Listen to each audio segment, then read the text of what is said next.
레위기 21장입니다.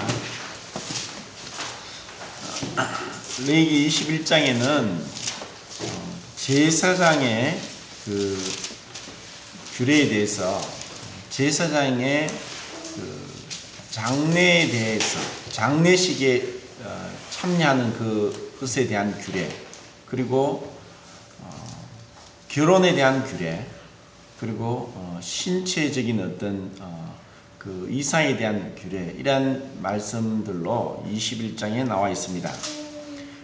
21장에서 이 제사장에 대해서 하신 말씀을 한번 간략하게 살펴보고, 이것을 이제 신약 성경에서 우리에게 이 말씀을 적용을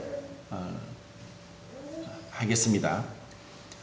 구약 성경을 보더라도 신약 성경 안에서 해석을 하지 못하면 아무 소용이 없고, 또 구약 성경의 이 오래된 유대인에게 말씀하신 그 하나님의 말씀이 오늘날 우리에게, 나에게 이 말씀이 해석되지 않으면은, 또 적용되지 않으면은 성경은 아무 유익이 없습니다. 그러면 이와 같은 말씀들을 제대로 알지 못하면은 잘못된 신앙생활을 합니다. 지식이 없으므로 망한다 하고 호세아 선지자가 말씀했는데, 하나님의 뜻을 알지 못하고 자기의 열심, 종교적인 그런 열정만 가지고, 그리고 인간적인, 인본주의적인 사고로 가서는 안 됩니다. 오늘도 이 시간 전에 이제 혜미자매님하고 같이 얘기를 좀 하면서 심리학에 대해서 좀 이렇게 질문을 하더라고요. 심리학은 유물론이 근본인 사상 가운데 출발했습니다.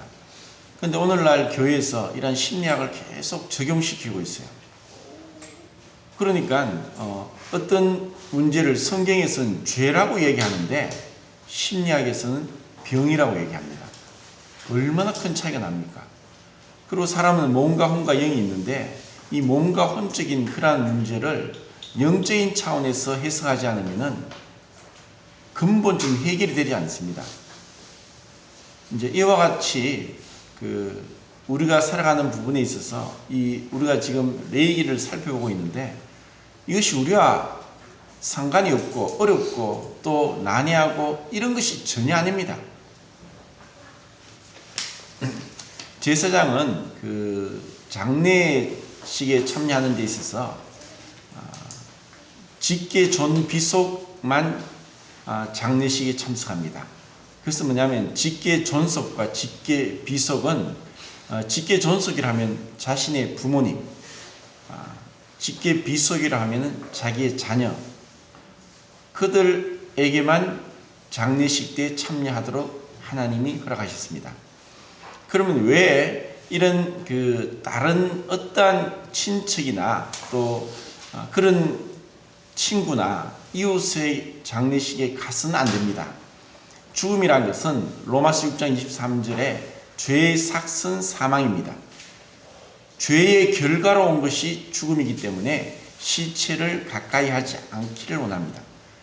이러한 규례를 이제 유대인 랍비들은 이 시체와 2미터 가까이 가서는 안 된다고 하는 그러한 성경에도 없는 규정을 했습니다. 사실 하나님께서는 이러한 죽음을 가까이 하지 말라고 하셨기 때문에 그것을 또 세부적으로 나눌 수는 없지만, 또 민수기 19장에 보면은 어떤 장막 안에 죽음이 있을 때, 시체가 있을 때 만약에 그 안에 들어갔다면은 일주일 동안 부정할 것이요 하는 말씀이 또 있습니다. 이렇게 하나님께서 왜 이 시체를 그렇게 강하게 금하시는가? 나중에 대제사장인 경우에는 직계 존 비속의 장례에도 가서는 안 된다고 했습니다. 성소에서 나오지 말라고 하는 것은 항상 성소에 있으라는 것이 아니라, 이러한 직계 존 비속의 장례에도 참석하지 말고, 머리를 풀지 말고, 옷을 찢지 말라고 말씀합니다.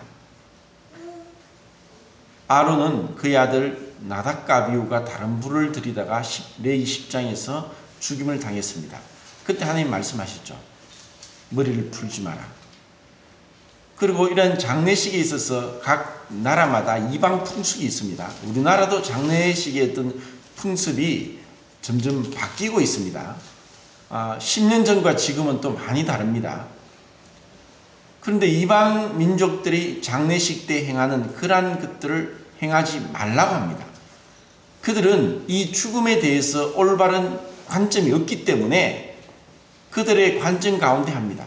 우리가 아는 대로 인디안들이 행하는 장례식 그런 풍습은 또 특이합니다. 또 우리나라도 지방마다 다 다릅니다. 그런데 이제 이 당시에 이스라엘 외의 다른 이방 나라들은 이것을 잘못 해석해서 자기의 신체를 머리를 빡빡 깎든지 몸에 어떤 해를 행한다든지 이러한 것들을 하나님께서 하지 말라고 하십니다. 왜냐하면 그냥 그 시체는 죽음을 나타내고 죽음은 죄를 인해서 나타나기 때문에 이 21장에서 거룩하라, 내가 거룩하다, 너희는 거룩하게 구별하라, 분별하라 이렇게 말씀합니다. 제사장은 거룩한 것과 속된 것을 구별해야 되고 그것을 옳게 볼 수 있어야 됩니다. 왜냐하면 하나님이 거룩하시니까. 이런 하나님의 거룩하심을 알지 못할 때 오늘날 같은 신앙의 혼돈이 일어납니다. 그들은 믿을 수가 없습니다. 말은 믿는다고 하지만 실질적인 삶에서는 더러운 것 가운데 섞여 있습니다. 지금 아침마다 이제 사사기를 제가 보고 있는데 지금 삼손을 보면서 삼손은 나시린입니다.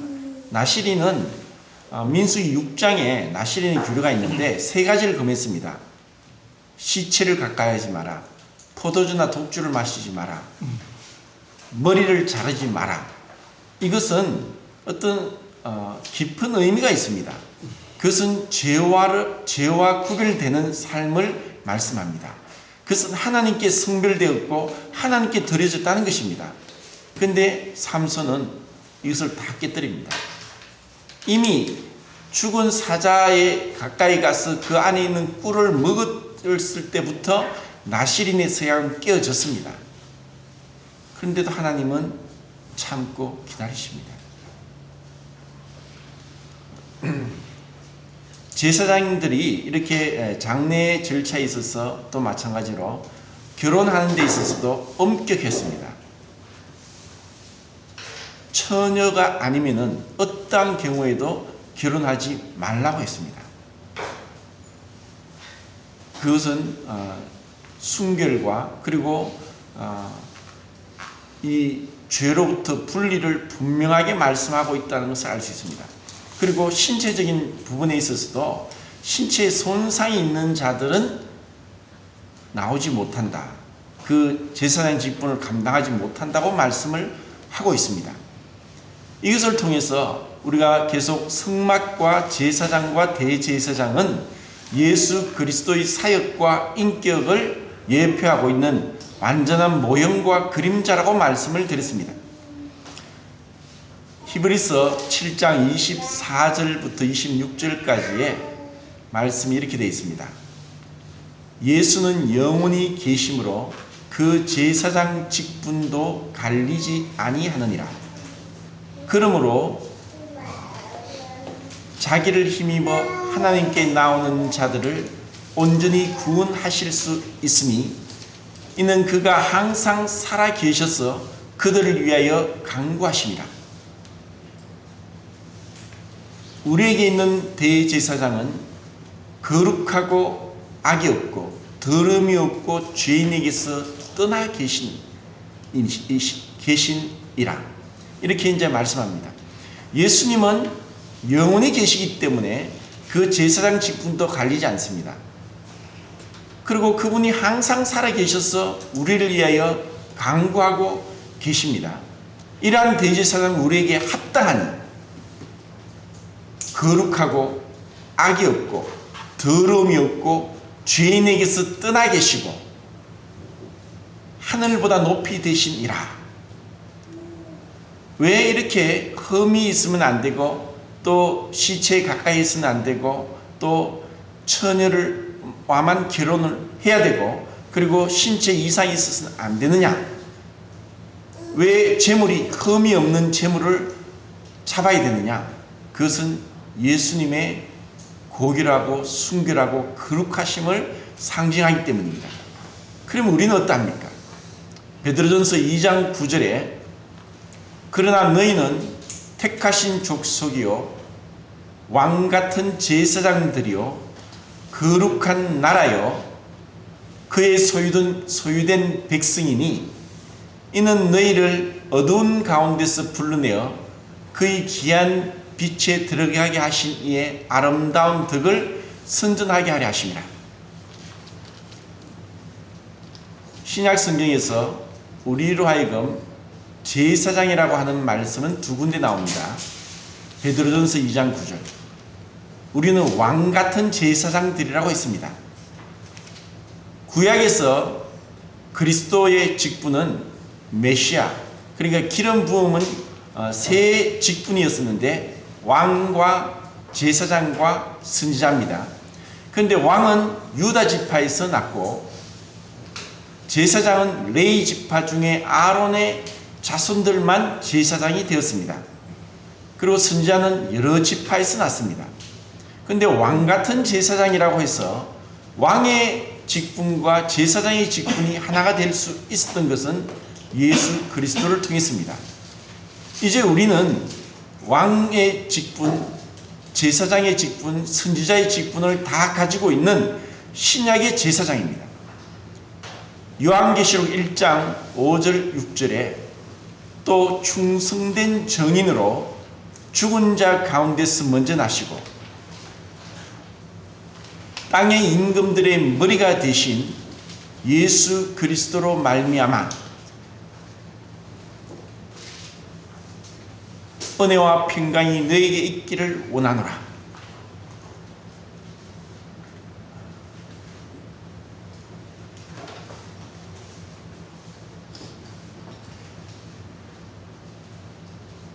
예수님께서 죽은 자 가운데서 먼저 나시고 또 땅의 임금들의 머리가 되셨다고 했습니다. 그러면서 6절 말씀이 뭐로 시작됩니까? 제가 외웠는데 기억이 안 나네요. 또 충성된 정인으로 죽은 자들 가운데서 먼저 나시고 땅의 임금들의 머리가 되신 예수 그리스도로 말미암아 은혜와 평강이 너에게 있기를 원한다.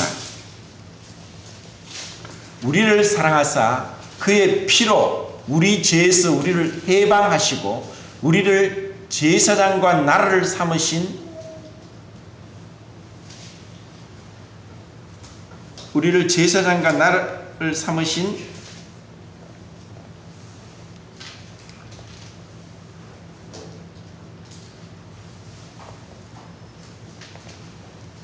제사장과 나라를 삼으신 그에게 영광과 능력이 세세토록 있기를 원하노라. 아멘. 우리를 제사장과 5절 6절을 같이 한번 읽어봅시다. 또 충성된 정인으로 죽은 자들 가운데서 먼저 나시고 땅의 임금들의 머리가 되신 예수 그리스도로 말미암아 은혜와 평강이 너에게 있기를 원하노라. 우리를 사랑하사 그의 피로 우리 죄에서 우리를 해방하시고 그의 아버지 하나님을 위하여 우리를 나라와 제사장으로 삼으신 그에게 영광과 능력이 세세토록 있기를 원하노라. 아멘. 자, 우리를 나라와 제사장을 삼으셨습니다. 우리를 택하신 족속이요 왕같은 제사장들이요 거룩한 나라요 그의 소유된 백성이니 이는 우리를 어두운 데서 불러내어 그의 귀한 빛에 들어가게 하신 이의 아름다운 덕을 선포하게 하려 하심이라. 이제 우리는 제사장은 처음부터 이스라엘을 제사장 나라로 부르셨습니다. 근데 그들의 불순종으로 인해서 레위 지파의 아론 자손들만 제사장이 되겠습니다. 이제 우리는 제사장 나라, 왕같은 제사장, 그 나라는 주님께서 대제사장이 되시고 우리를 제사장 삼으시고 우리를 그분의 나라의 백성이 되겠습니다. 그럼 이러한 우리는 어떻게 행해야 되느냐? 그것은 거룩함이고 세상과 분리됨입니다. 사사기에서 우리가 보는 그 블레셋이 상징하는 것은 사무엘 리도트 형제님은 형식주의, 외식주의라고 그렇게 분별합니다. 블레셋은 이스라엘 옆에 있었습니다. 그리고 그들이 분명히 이들을 정복했어야 됐지만 정복하지 못함으로 인해서 블레셋에 그들은 압제를 당하게 됩니다. 그것은 우리에게도 마찬가지입니다. 우리가 진실되고 그리고 순종하고 그리고 거룩하게 구별되어야만 외식주의와 형식주의에서 우리는 벗어날 수 있습니다. 그리스도인들이 교회에서와 집에서와 가정에서와 그리고 어디에서나 우리의 삶이 다르다면은 그것은 곧 외식이나 형식이 됩니다. 그리고 오늘날 교회에도 이와 같은 외형, 형식주의가 많이 들어왔습니다. 왜냐하면은 보이는 것을 따라가기 때문입니다. 사람들이 많이 모이고 또 큰 멋지고 예배당과 그리고 어떻게 보면은 제가 주일날도 말씀을 드렸듯이 훌륭한 설교나 또 아름다운 찬양을 인도한다고 해서 그들이 훌륭한 그리스도인이 아닙니다. 훌륭한 그리스도인은 자기 절제와 자기 부인과 그리고 주님 앞에서 온유와 겸손으로 경건의 연습을 하고 기도와 말씀으로 자기를 거룩하게 하는 자가 훌륭하고 성숙한 그리스도인입니다. 그런데 사람들은 이것을 외모로 봅니다. 이러한 것은 어떻게 보면 내면적인 것입니다. 교회의 성장은 진실로 우리 각자가 내면에서 우리가 변화되는 것입니다. 그리스도를 닮기 위해서 주님의 그 발자취를 따라가는 것입니다. 그 십자가의 길, 비아 돌로로사, 그것은 고난의 길입니다. 좁은 길이고 내려가는 길입니다. 그리고 자기를 부인하는 것이고 그리고 절제의 열매가 단단한 삶입니다. 이것을 레위기에서 여러 부분으로 여러 모양으로 말씀하고 있는데 이제 우리에게는 이것을 우리 삶에서 어떻게 내가 적용시키느냐, 내 생각에서부터 절제가 일어나지 않으면 절대로 우리는 이 악을 이길 수 없습니다.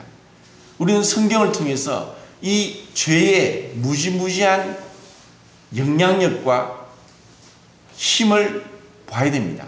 그때 진실로 주님, 저의 믿음 없음을 도와주십시오. 할 수 있거든이 무슨 말이냐? 믿는 자에게 능치 못할 일이 없다. 진실로 우리 자신의 내 안에 숨겨진 죄성의 공포스러움을 보게 될 때 겸손하게 주님 앞에 나갑니다. 이것을 보지 못한 자들이 흔히 신념으로 신앙을 하는 것 같이 겉으로 성과 위주로 또 목표 지향주의로 나가면서 주님의 일을 하는 것 같지만 실질적으로 그 안에 자기 부인이 없이 어떠한 열매도 없습니다. 주님이 없습니다. 자기밖에 없습니다. 자기를 높이고 자기를 자랑하고 내가 이렇게 했는데 주님을 이름을 빗대어서 자기를 높이고 있습니다. 우리가 십자가를 안다면은 그것이 얼마나 죄악된 건지 알게 되는 것입니다. 자, 고린도 후서를 보고 말씀을 마치겠습니다. 고린도 후서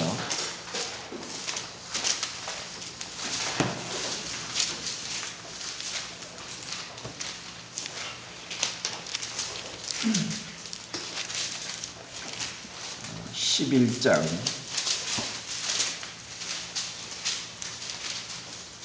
2절 3절을 같이 읽어봅시다. 시작. 내가 하나님의 열심으로 너희를 위하여 열심을 내노니 내가 너희를 정결한 처녀로 한 남편인 그리스도께 드리려고 중매함이로다. 그러나 나는 대인이 그 관계로 이어를 미혹한 것 같이 너희 마음이 그리스도를 향하는 진실함과 깨끗함에서 떠나 부패할까 두려워하노라. 이것이 바로 하나님 가까이 갔던 위대한 사도의 마음에서 나오는 권면이고 충고입니다. 왜냐? 아직까지 머리가 깨떨어진 마귀가 지금까지 세상의 신으로 군림하고 있고 우리 육체의 정욕을 미혹해서 우리를 넘어지게 합니다. 진실함과 깨끗함에서 부패하게 하고 우리의 선한 양심, 거짓이 없는 믿음, 그리고 이 순수한 주님을 향한 사랑을 부패하게 합니다. 이것을 아는 자만이 주님 앞에 겸손히 무릎 꿇게 되어 있습니다. 이것을 알게 될 때 사람을 신뢰하지 않습니다. 그리고 사람의 방법과 또 사람이 행하는 것에 있어서 마음이 흔들리지 않습니다. 왜냐? 주님으로부터 나오지 않는 것은 다 뽑힙니다. 사람이 어떻게 보면은 많은 일들을 이뤘다고 할지라도 주님의 관점에서 그것은 헛될 수 있습니다. 나무와 풀과 지필 수 있습니다. 금과 은과 보석은 땅 밑에 숨겨져 있고 보이지 않습니다. 지열과 지압을 통해서 동일한 탄소로 구성되어 있지만 연탄이냐 다이아몬드냐 그것은 지열과 지압으로 인해서 분자 배열이 바뀔 때 다이아몬드가 될 수 있고 또 숯이 될 수 있고 또 연탄이 될 수 있습니다. 우리에게 주어진 각자의 삶에서 자기 십자가를 지고 자기를 부인하고 주님을 따라가면서 정말 우리 각자에서 내가 변화될 때 내 주위에 있는 사람들을 변화시킵니다. 전도는 억지로 사람을 주님께 끌고 오는 것이 아닙니다. 내가 변화되면은 가족이 제일 먼저 합니다. 제가 이상하다. 제가 전에와 다르다. 그들과 함께 싸우지 않고 욕을 받으실 때 대신 욕하지 않으시고 고난을 받으실 때 위협지 아니하시고 친히 나무에 달려 그 몸으로 우리 죄를 담당하셨으니 이는 우리로 죄에 대해 죽고 의에 대해 살게 하려 하심이라. 주님이 그렇게 하신 것처럼 그것이 바로 십자가를 아는 겁니다. 전에 그 네덜란드 길기스 선교사님이 그런 복음을 전할 때 항상 그 얘기를 합니다. 복음을 전하면서도 성숙한 그리스도의 삶을 함께 전했습니다. 그런데 그것을 받지 못하니까 문제였죠. 어떤 아파트에 살고 있는 사람이 밑에 있는 사람이 계속 그게 쓰레기를 버리고 또 연탄을 버리고 해서 막 화가 나서 싸우려고 하다가 주님을 생각하고 기도하면서 그것을 계속 쓰레기를 치워줬답니다. 계속 치워주니까 그 밑에 사람이 이상하거든요. 분명히 저 사람이 난리가 나고 싸워야 되는데 계속 치우니까 그러자 그 사람이 그 악한 마음이 부끄러워지고 그 사람이 왜 저러는가 궁금해지고 그리고 그 사람이 자기의 죄를 깨닫고 주님을 믿게 되었다. 이것이 전도입니다. 오늘날 사람들은 그럽니다. 교회를 무조건 끌고 온다. 자기도 변화되지 않았습니다. 자기도 여전히 육신적이고 세상적이고 세상 사람과 다를 바 없습니다. 구별되지 않았습니다. 그러기 뭔지를 몰라요. 생각하는 거나 추구하는 거나 좋아하는 거나 즐기는 거나 똑같아요. 오늘날 우리는 이렇게 가라지가 대부분인 그러한 가운데 우리가 살고 있습니다. 우리가 어떻게 변화되느냐? 주님은 한 사람을 통해서도 정말 변화시킵니다. 12명을 통해서 세상을 변화시켰습니다. 우리는 결코 적은 숫자가 아닙니다. 내가 정말 주님 앞에서 변화될 때 믿지 않는 우리의 가족들이 변화될 겁니다. 베드로전서 2장 9절과 요한계시록 1장 5절 6절 그리고 히브리서 7장 24절로 26절 암송하시길 바랍니다. 이상 마치겠습니다.